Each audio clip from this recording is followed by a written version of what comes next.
You are tuned in to On Air with Chris Shanafelt. Welcome back on Air with Chris Shanafelt, and unfortunately, as you guys know, the Chicago Bears season ended 1 week ago today, and I still think about that game damn near every day, multiple times, but that does not stop us from talking Chicago Bears football. Right now, it is a pleasure to welcome onto the show Phil Ottochian, a.k.a. Draft Dr. Phil. He's over at BearsBarroom.com, host of Bears Hour Live, and a must-follow on Twitter at Fulfillo, Fulphilo, on Twitter. And again, a must-follow not only for Bears fans, but for football junkies out there, somebody that really knows the game. And again, he does a great job over at BearsBarroom.com, and Phil joins the show now. Thanks for taking some time this morning, Phil. How's everything going? Hey, how you doing, Christian? I'm happy to be on. Still recovering, Yeah. Wearing the navy blue and orange today, and I'm getting all kinds of comments here in Connecticut about Cody Parkey. It's like it's going to be hard to get away from this one because of, what we thought and feared would happen, ended up happening. And when it's that obvious, Christian, it really leaves just an awful taste in your mouth. 16-15 was the final score. We all know it came down to that Cody Parkey field goal. And like you said, Phil, it was bound to happen at some point. You knew if the Bears were going to go down that it was a good chance that it was going to fall on the kicker, and that's exactly what happened. He misses a 43-yard field goal to win it, and here we are. You got the Philadelphia Eagles playing the New Orleans Saints today, when in all reality the Bears should have been playing the Los Angeles Rams yesterday. I want to get your take on this, though, Phil. You're a guy that played the game at a college level, and you certainly know what goes on in a locker room in that football environment. What do you think was going on in the Bears locker room, or not even the locker room, but among Bears players, whether they're group chats or whatever?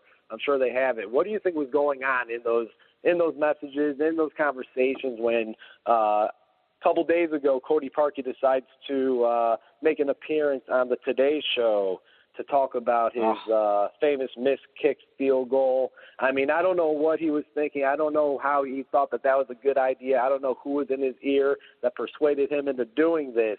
But what were your thoughts when you seen that Cody Parkey was going to be on the Today Show, and then, of course, when the interview went on? It was just as bad as his playing performance.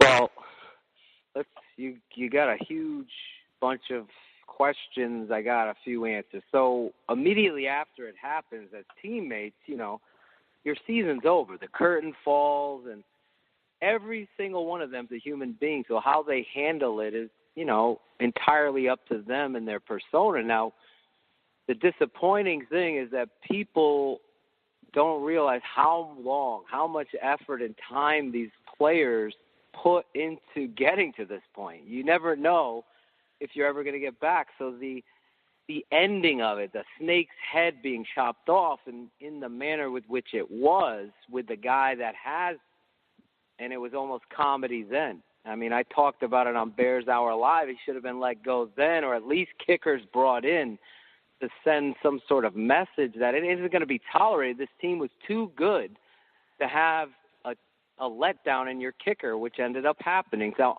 all of them are human beings, so they're in the locker room probably walking on eggshells. Some of them have that team unity and are going to be fully supportive of it.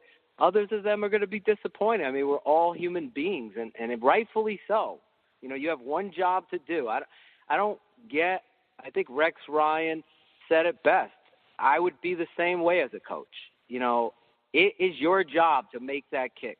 No matter how difficult, whatever, that's where you grew up to be in that moment to make the kick. You're a professional kicker. And you could say whether or not it got tipped or not. I put it up on the tape, never lies. I will put it up again, that he was going to shake that left, Christian, anyway. And the tip, if it did happen in the grassy knoll, then it only helped push it back to get it to carom off the goalpost and then hit the crossbar. I mean, even in above itself, I even pondered on Bears Hour Live. I've never seen a kicker hit the upright so many times, never to have it go in. He's cursed in that way as well. But let's talk about my feeling. Once I heard that he was going on the Today Show, I sent a tweet out off of my timeline. You can go back. I think it went, started running nationally. I think it was on one of the websites. They took what I said. It's just an attempt to get sympathy. And what better way? And it totally was, and from my source, on Cody's Parkey's people doing it to try to get that sympathy from the soccer moms and all of these other people. That's why I refuse to let that happen in the football world, in the Twitter world, and my following and your following and all the people that love this team. You can't go PC and make this about you when you've basically not done your job. And some of the quotes, Christian, from Cody are so disgraceful. I'm not a football player. It's just my job. It's not me. Well, then you got the wrong guy there. That right there, that quote right there is an easy way out because no one wants to hear that. You are to go off into the distance, disappear until you either get cut or you come back and compete for the job or whatever the Bears decide. You know what I would have decided. You would have been going after Detroit because I would have brought in a veteran group of kickers or young kickers and get this competition, someone who's going to hit inside 40. I mean, that's what's been proven they needed, and it certainly was that night. No wind, conditions were fine. I don't want to hear any excuses. It's disappointing on every level. The players are so disappointed right now. You could see Akeem Hicks' commentary on Twitter if you haven't seen it. They know they would beat this team, the Rams. They know this team, Christian, this isn't fanboyish. This is hours and hours of film study, recognizing not only Mitch Trubisky's growth, but this defense's ability to dominate. That's where playoffs are won. You saw them come back down the field, set it up right, and I'm sure if Nagy had to do it all over again, a couple of the play calls down the stretch to take it away from Cody deciding it, you decided would have happened. So it's horrible. And really, as a football player, to answer your final part of that, I have no sympathy. I would be dreadfully disappointed. I would be man enough to tell him, I'm not going to wish any harm on him. That's where I don't agree with any of that. But the reality is you cost the Bears an opportunity to advance to what was an absolute amazing, unbelievable ride for Chicago Bears Nation and all of, the historical value of what we saw transpire with a young head coach taking over and really turning the tides of this franchise and changing a culture, as well as watching the growth of the young quarterback all happen in one season. Yeah, and I think the reaction that Matt Nagy had immediately after that missed field goal, I think that was Bears fans all around the world. Like you said, I mean, it was just a very disappointing end to what was a very exciting season, going from worst in the NFC North over the past handful of years to now number one in the NFC North champs. To end your season like that definitely leaves a sour taste in everybody's mouth. But like you said, I mean, it has been a very exciting season. There was a lot of ups in this season, whether you look at the progression of Mitchell Trubisky in year 2 of his career, really what Matt Nagy has been able to do to change this culture. And, we've seen that after every victory with Club Dub. Phil, I haven't been able to talk to you for a couple of years. I'm just now getting back in the swing of things with the whole podcast thing, so that's definitely not going to happen again. We're going to get you on many more times, but just talk about this season as a whole. I mean, this 12-4 season, again, leaving a sour taste in the mouth because we all know that the Bears should have been playing the Rams this weekend. Instead, they're at home. But, I mean, there were so many ups, whether you talk about the progression of your franchise quarterback and Mitchell Trubisky, the domination of this defense, leading bringing that monsters of the midway approach to things, leading the league in takeaways. You got studs like Akeem Hicks, Eddie Jackson, guys getting some well-deserved publicity and really just the well-deserved nods to the Pro Bowl, and you could go on and on. Kyle Fuller coming back to Chicago, leading the team with 7 interceptions. There were a lot of ups this season, man. And again, it ended in ugly fashion. It ended in disappointing fashion. But what were your takeaways from the 2018-2019 Chicago Bears and everything that it included? Well, you hit a lot of it there. I mean, it started with Ryan Pace letting Fox go. I mean, it was a year late, in my opinion, when you went after the quarterback and played, the fake card and Mike Glennon so you could get your guy, and then you kept John Fox. And then really you don't punish a GM for recognizing their mistakes. You actually praise them to recognize and be impactful and really getting Nagy in here, getting that staff to stay together on the defensive side and really attacking the offseason in a direction where the coach and the GM were step for step, not only in free agency where you got guys like Allen Robinson, Taylor Gabriel, Trey Burton and company, but also in the draft where you came away with Roquan Smith, James Daniels, Anthony Miller. These players really were intricate parts of this season and the growth throughout it. Then you have, lower tier players stepping up like a Sherrick McManus and Josh Bellamy, who I've been very hard on. Those players really rising to the occasion, and really it had to do, Christian, with the coach coming in here and changing the belief system, something I talked about for years at BearsBarroom on every show I ever did. It was so important that the most important free agency signing you can have and the most important person in the building is the head coach. Always be that way in football, no matter what anybody tries to tell you, Christian.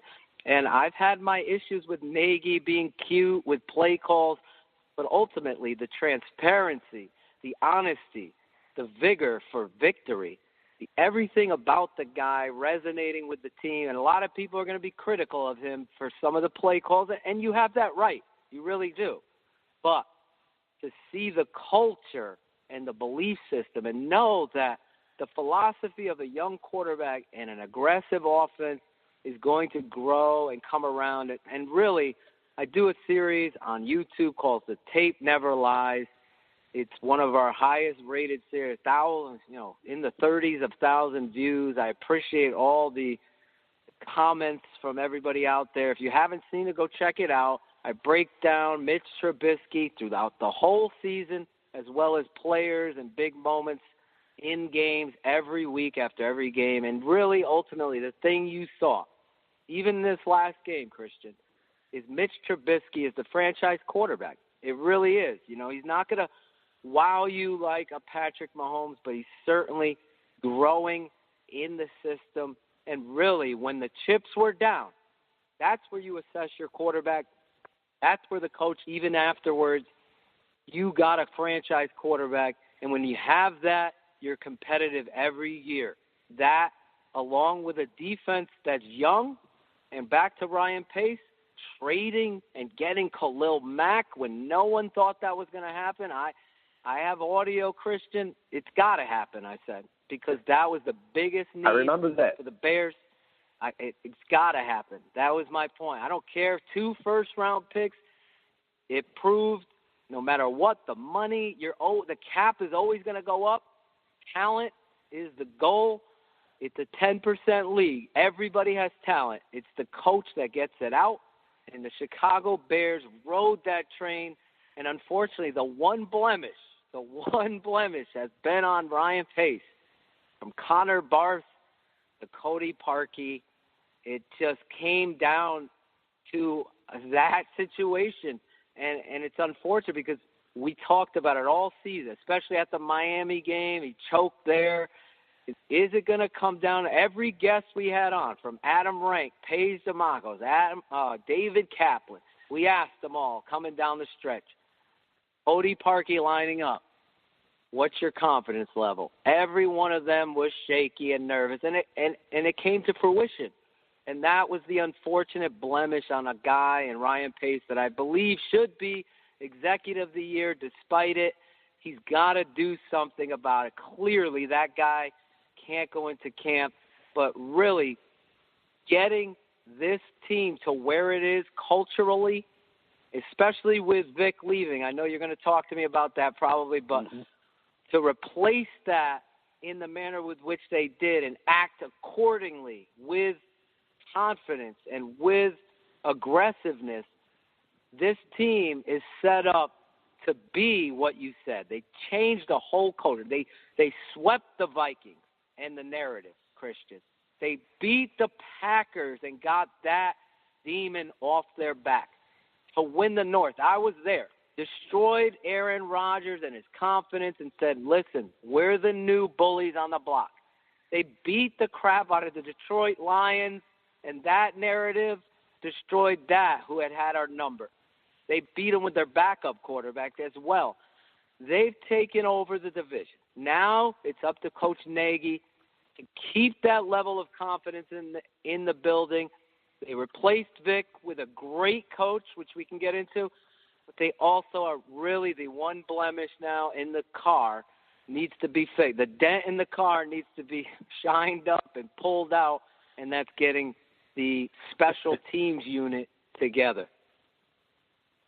Again, he's Phil Ottochian, Draft Dr. Phil, BearsBarroom.com, host of Bears Hour Live, at Fulfillo on Twitter. A couple more questions for you, Phil, then we'll let you go. And as you said, Vic Fangio is the new head coach of the Denver Broncos.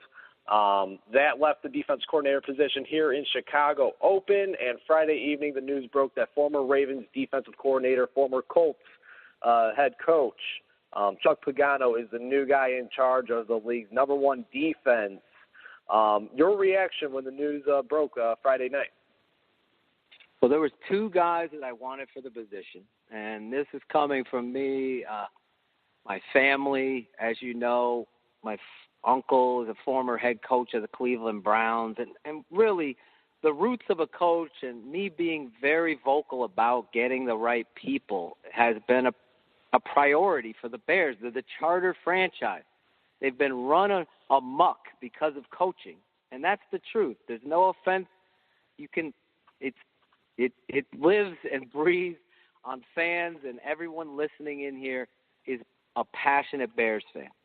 So two guys that I really thought could take this defense and do something I felt like Vic didn't do, and it happened, and it reared its head in the Eagles playoff game with Vic. And this isn't hindsight. This is something I've said throughout all season on Bears Hour Live and on Bears 100 Proof on Bears Barroom, and on every show that I've gone on, I've said the same thing, so it's not hindsight here.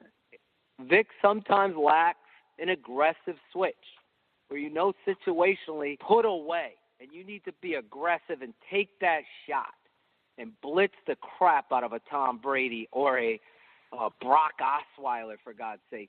And it really sometimes left me scratching my head. And there was two guys, and that was Rex Ryan and Chuck Pagano. Those were the two guys, and talking to my uncle and my father and myself, that I really felt like you can hand the keys to them, and your car, I'm going to cars again, Christian, is going to return not only clean, but it's going to be detailed, and it's going to be looking at its best. And say what you want about Rex, he didn't get the job, that's fine, but Pagano was not a number two for me. They were neck and neck because Pagano actually is what my uncle referred to as not only a fighter, but he's a meticulous communicator. Every avenue of defensive philosophy, from the defensive backs all the way down to the front seven, is going to be coached up technique and be prioritized when it comes to this guy and how he communicates with his team. And they love him because he's a human being first. And here's a guy that's fought cancer. It's a home run hire. And it is like, I'm excited because I know when I talk about Vic's lack of aggressiveness, Chuck situationally, Chuck Strong knows that you got to get after the quarterback. That's the number one priority. You can't sit back in zone or drop Khalil Mack into zone coverage on a critical third down when you're backed up at the goal line. Those types of things can't happen. I don't care what coverage you think you're going to catch him in. That guy needs to be rushing the passer at all times. You know, Bill Parcells didn't drop Lawrence Taylor 3rd and 8 from the opponent's 3-yard line. It just doesn't happen. Those kind of coaches sometimes, I think, going to outsmart another quarterback, lose. You got to send your best weaponry after the quarterback. That changes tides. It almost happened in the game with the Eagles with Khalil Mack and a Kyle Fuller slip away from putting them out of their misery. It's just amazing, that game, in the inches that the Bears have won that game.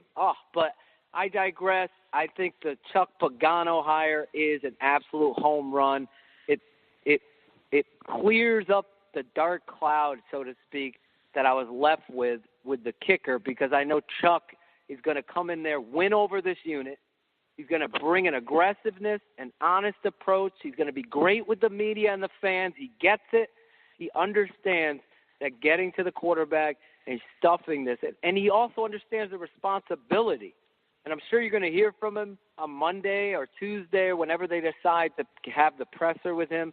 And he's going to make Bear fans real excited, mark my words, about him coming in here. And it's really not talk. What he tells you, he believes. And that kind of guy, with all the text messages I've gotten from coaches that I know on college level as well as the pro and high school, Pagano is a home run hire to pass the baton to. Well, I know Bears fans have to love hearing that, especially coming from you, Phil. And, like you said, I mean, it could be a big loss losing Vic Fangio, but this is a guy that if you're forced to replace him, as the Bears were, with him taking the head coaching gig with the Denver Broncos, Chuck Pagano, like you, was very high on my list as well. Mm-hmm. Final question for you, Phil. We're going to have to do this again sometime very soon. I feel like I could just ramble off questions, whether Bears or NFL, college, whatever. And yes, the off season is approaching, but as we know, there is no off season in the NFL. Right. But the Bears did just make their first move in the off season by bringing in Chuck Pagano as their new defensive coordinator. Of course, he is taking over a defense that led the league with 47 takeaways. And Phil, I know this is a guy that you're a fan of that's heading into free agency, and that's Adrian Amos. How important will it be to bring number 38 back? In your opinion, is that something that should be very high on Ryan Pace's priority list heading into the offseason? Yeah, a lot of writers and stuff don't understand the impact that a security blanket has for a defensive play caller. When you have someone consistently back there, that's a message sender, Christian, if you will, like Adrian Amos. He fills the alley.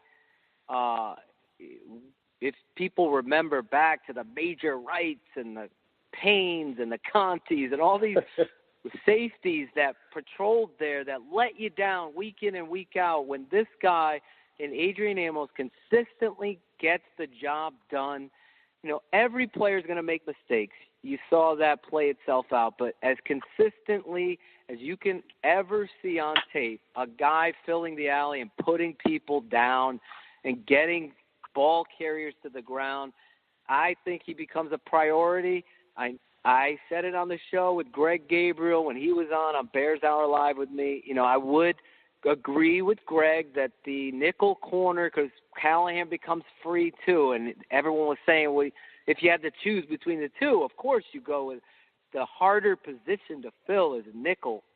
But said you have transition tag, the cap is going up.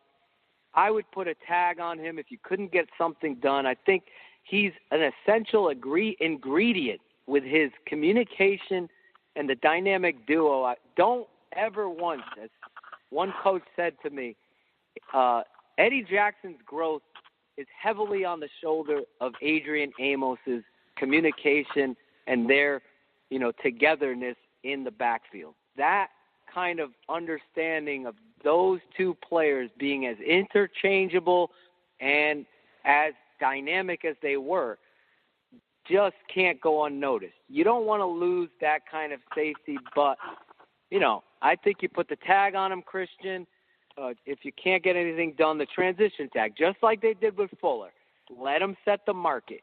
The cap is going to go up $10 million already. It's going to go up again come the spring. You watch, mark my words, you'll remember. And I will come on your show anytime, and the feeling is very mutual to have you on Bears Hour Live with me as we get into this off season. That's not smoke. That's me saying I'm going to schedule you up with my producers and do this thing. But Amos, to me, priority. I think they understand it. I think they get it. And nobody will get it even more than Pagano when he goes to the tape with Amos and what he's able to do and cover for those linebackers.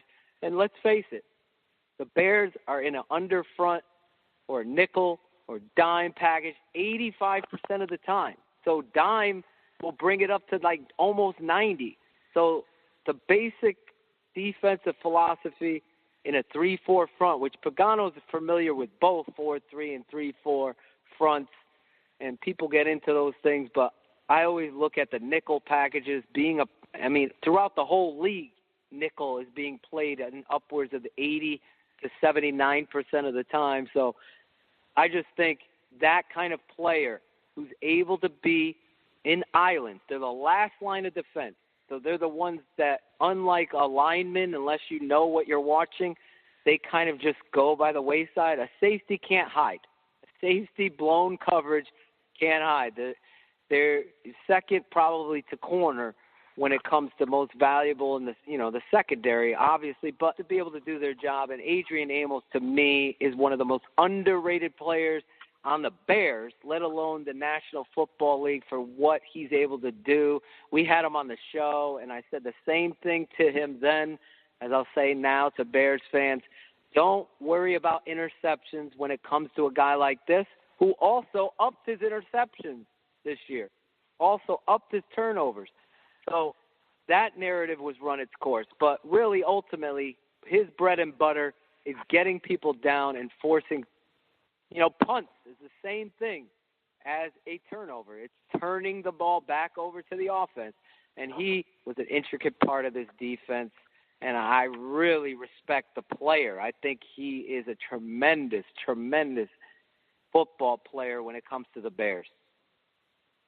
Well, regardless, it's going to be a lot of fun to see what Chuck Pagano does with this defense, and of course, knowing his past as a defensive coach.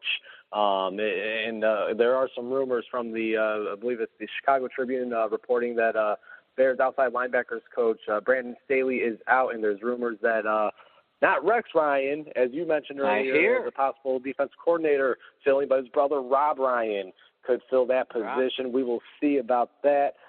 Phil, your time is greatly appreciated, man. Thanks so much for hopping on the show this morning.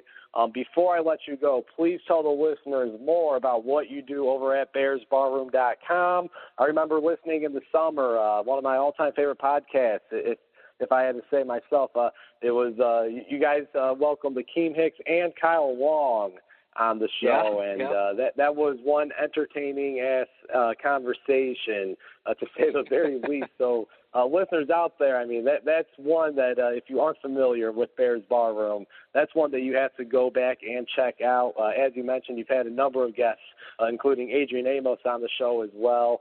Really just a well-done job what you guys with, Shane, Aldo, and the entire crew. You guys really do a great job, and it's a lot of fun. It's different, and that's what I really like about it and respect about it. You guys show your blue and orange colors on the inside, but there's some really in-depth analysis to go along with it, and again, it's something that I feel like Bears fans, the Bears fan base really needed, and when you guys popped up, it's really turned into something pretty big, and I only see it growing. Anyways, tell us what's going on over at BearsBarroom.com, Phil. What do you guys got on tap? We are going to be going all off season, getting you ready for the draft. Bears Hour Live, my show. Every Monday night we go live, and we're going to have guests throughout the all off season coming on, talking Bears, draft, and NFL, and everything that goes on. Coaches, players. We had Thomas Jones, former Bear, on last week. We're always doing something, and like you said, you're talking about Bears 100 Proof. That's our podcast, number one Bears podcast on the planet, and that's a different show. It's an adult show, and we call out, the narrative writers that are trying to sell, like a Colin Cowherd or, Jason Locke-4. We do parody songs. I do all these music stuff. We have all these guests, and like you said, we've had a lot of Bears players come on and just speak their truth. We always talk about the truth coming on that show. We invite writers or people that are taking a negative stance on the Bears, trying to sell a lemon, we call it, like a used car salesman, and we bring them on and we talk about it and really unveil, people's character. We have a lot of fun on that show, and we take the dumbest tweets and what have you. So that show really lives on its own. Like I said, Bears Hour Live. We also got Mike North, the Mike North Advantage. He's going to have 2 shows this off season coming on with us. The Hall of Fame broadcaster in Chicago here, joining Bears Barroom this year, was great. And I also do the Tape Never Lies on YouTube and BearsBarroom.com. And I go into the tape, give you a coach's view on everything Chicago Bears, as well as the college draft. As we get closer to that, I'll be breaking down my draft desirable. So we're going to have a lot of stuff at Bears Barroom, and we're going to have you on, Christian. I want you to come on Bears Hour Live with me and introduce you to our fans. We call them barflies. They are fanatics. We say we only want a fanatic. We don't want the hibernating Bears fan. If you love this game and love football, Bears Barroom is the spot for you. If you love Bears, the Chicago Bears, then there's no other place aside from Christian that you should go and get your Bears news. I keep it 100. I love what you're doing as well, Christian. You've always been a friend, and you've always been an ambassador for me, and that means a lot. And let's keep this friendship going in 2019. I really believe there's going to be big things, and I'm going to be doing it all over at BearsBarroom.com, and you can follow me on Twitter, @FulfilO on Twitter. I'm always down for a good debate. We don't have to get personal, but we'll always keep it 100, and we'll have some fun. So thank you so much for having me on your amazing show. Been following you for a long time, bro. We finally got this thing to happen, and let's keep it going. All right, many more to come, Phil. Again, really do appreciate your time. And, again, man, just keep up the great work, you and the crew over at BearsBarroom.com, and some really great stuff. And I only see that network growing. All righty, brother. Thank you, man. Have a blessed day.